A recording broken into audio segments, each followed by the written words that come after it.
Je me rappelle quand il s'est arrivé, j'étais un peu troublé dans ma tête. Je cherchais vraiment le Seigneur et je vais seulement prendre un passage dans Jérémie 29, verset 13.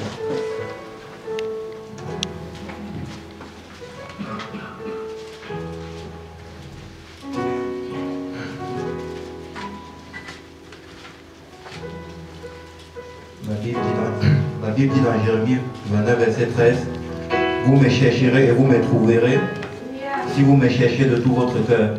En fait, je cherchais vraiment le Seigneur de tout mon cœur quand je suis arrivé à Montréal et j'ai trouvé le Seigneur. Vous savez comment est-ce qu'on trouve le Seigneur? Quand je suis arrivé dans l'église, je me suis fait baptiser au nom de Jésus-Christ. C'est quand tu te fais baptiser au nom de Jésus, que tu portes le nom du Seigneur Jésus-Christ, que tu l'as vraiment trouvé. Et quand tu le trouves maintenant, tu cherches maintenant à marcher par sa volonté. Parce que quand son nom est invoqué sur toi, tu n'es plus la même personne.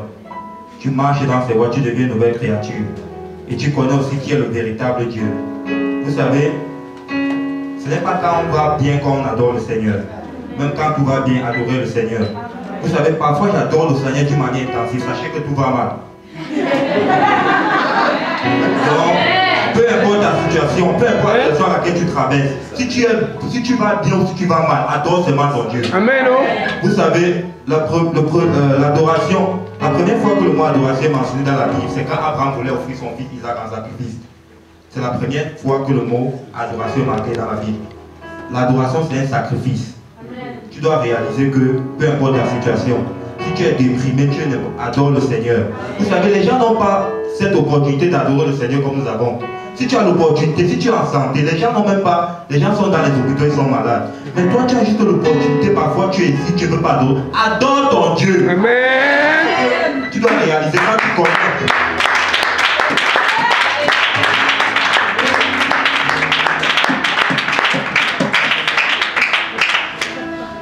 Vous savez, aujourd'hui, je ne sais pas, j'étais en train de... Il y a un ami, j'étais sur Facebook, il y a un ami qui m'a interpellé. Il me dit comment tu vas grand?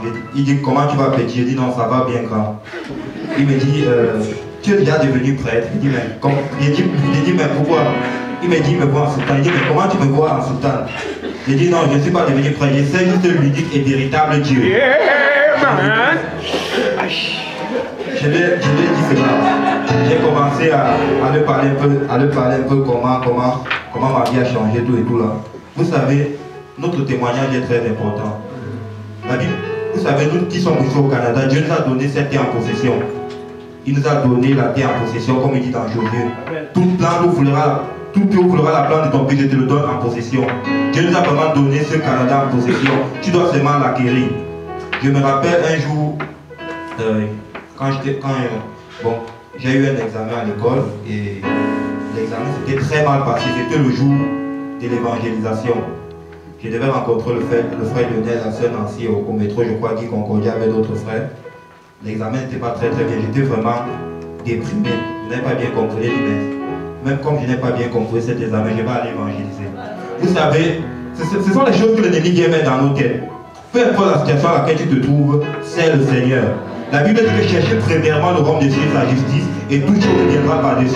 Quand tu cherches les voies de Dieu, quand tu marches selon la volonté de Dieu, les choses vont venir après. Et ce jour-là, je suis allé évangéliser, mais après, je me suis concentré sur cet examen. Le Seigneur a permis que je passe cet examen. Parce qu'il sait que tu le sais. Il sait que tu as béni. Tu marches selon ta volonté. Et je remercie vraiment le Seigneur pour J-Péniel, pour l'église Pentecôtiste Unie.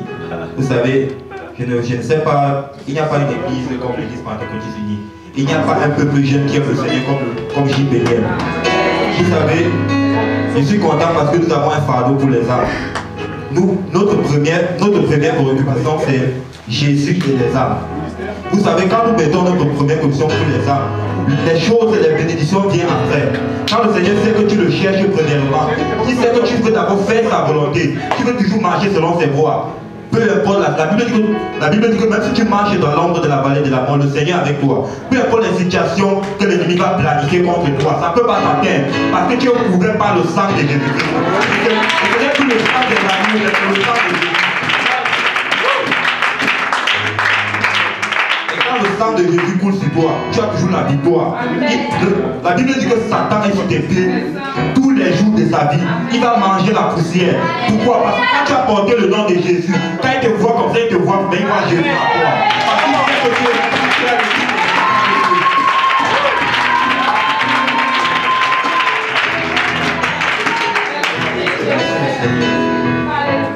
je vais aller juste, comme j'ai juste un peu de temps, je vais aller juste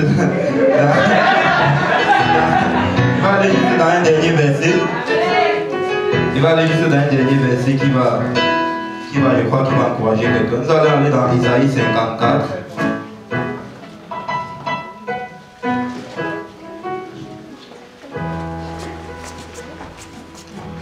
Nous allons aller dans Isaïe 54 à partir du verset 14. La Bible dit ceci: tu seras affermi par la justice, banni l'inquiétude, car tu n'as rien à craindre. Et la frayeur, car elle n'approchera pas de toi. Si l'on forme des complots, cela ne viendra pas de moi. Quiconque se liguera contre toi tombera sous ton pouvoir. Mon frère, ma soeur, je vais te dire aujourd'hui que quand tu sers le Seigneur, peu importe les circonstances, peu importe les situations, parfois les gens vont essayer de faire les choses contre toi. Rien ne doit t'arriver si ce n'est pas la volonté de Dieu. Parce que la volonté de Dieu, Dieu ne peut pas permettre que tu meurs sans que tu n'aies fini ta mission. Le Seigneur connaît la mission de chacun de nous. Et peu importe ce que les gens, même nos familles, peu importe ce que les gens vont faire contre toi, si ce n'est pas la volonté de Dieu, rien ne doit t'arriver. Je vais te dire aujourd'hui que n'aie pas peur de parler de Dieu aux gens. N'aie pas peur de témoigner qui est Jésus-Christ. Vous savez, à l'école, dans ma classe, tout le monde savait qui j'étais. On savait que je sais l'unique et véritable Dieu. On doit savoir qui tu es.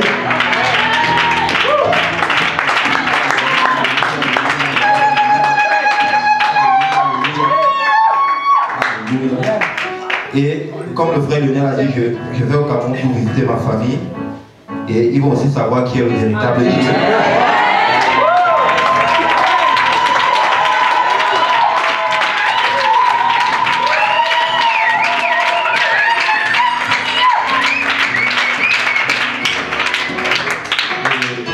Je vais leur parler du Seigneur selon que l'Esprit va me diriger. Et je sais que le Seigneur a un grand message pour eux. Et le témoignage est aussi très important. Avant que je vienne au Seigneur, j'étais vraiment quelqu'un qui était vraiment dans le monde. J'ai vécu des choses dans le monde, j'étais dans les mauvaises choses, mais le Seigneur m'a racheté. La Bible dit que si quelqu'un a Christ est une nouvelle créature, les choses anciennes sont passées, voici toutes choses sont devenues nouvelles. J'appartiens à Dieu. Je vise maintenant la perfection, je vise le royaume céleste, la cité de Dieu, la Jérusalem céleste. Je ne retournerai plus en arrière, je ne retournerai plus en Égypte, je ne retournerai plus dans le péché, je ne retournerai plus tuer.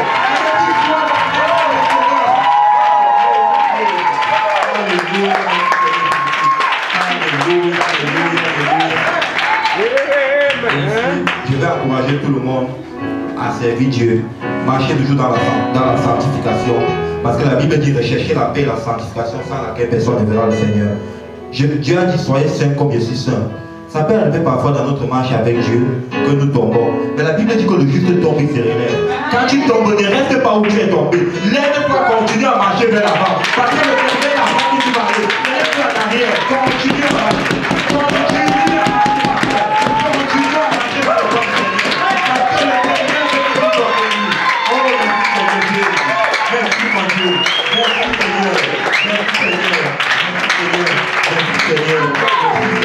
Que le Seigneur vous bénisse.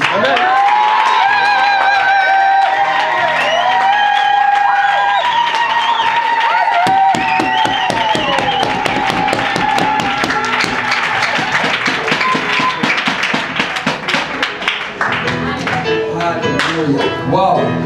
Alléluia. Gloire à Dieu. Amen. Amen. Wow, je vois qu'il y a la relève. Je